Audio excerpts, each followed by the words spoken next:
Hello, this is Danya Rose, Managing Principal with the Signal Group, and I'd like to share a few thoughts with you about who should be involved in designing your sales compensation plans.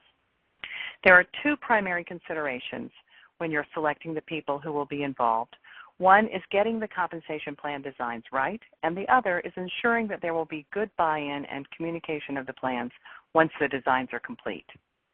In almost every case, you will need at least a steering committee and a design team.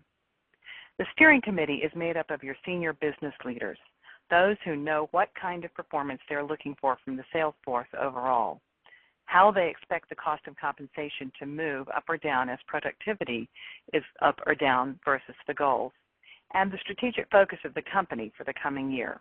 They don't usually participate in creating the detailed plan designs. They just set the direction and the goals, and they are the final approvers of the plans.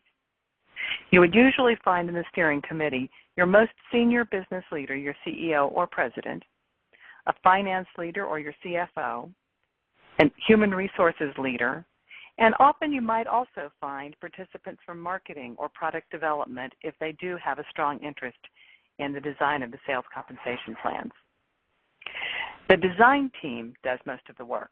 It's primarily made up of people from sales, both sales leaders and sales managers, who bring the perspective of those who will be using the compensation plans as a management tool. They see the new plans through the eyes of the individual contributor salespeople.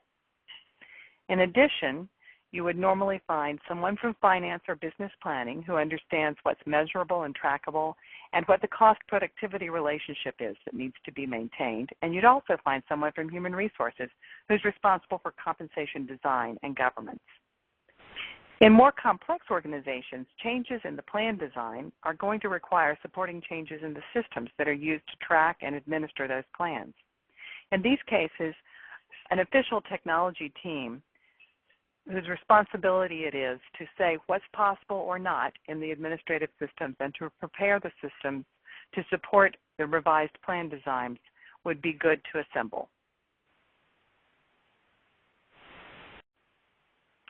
In years in which significant plan changes are expected, a challenge team may be added. This team should be composed of thought leaders and the more vocal members of the sales organization.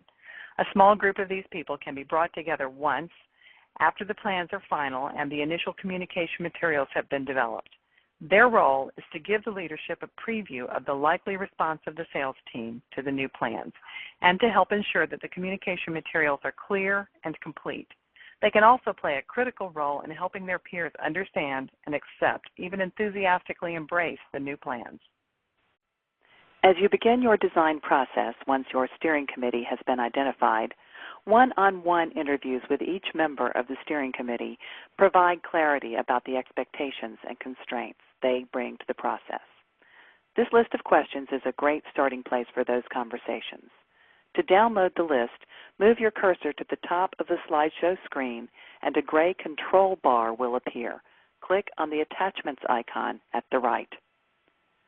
Our website includes lots of great information about sales compensation, plan design, administration, and the tricky questions that come up from time to time. Check out the links on the right to see where you might want to go next for more sales compensation ideas. Thanks for listening.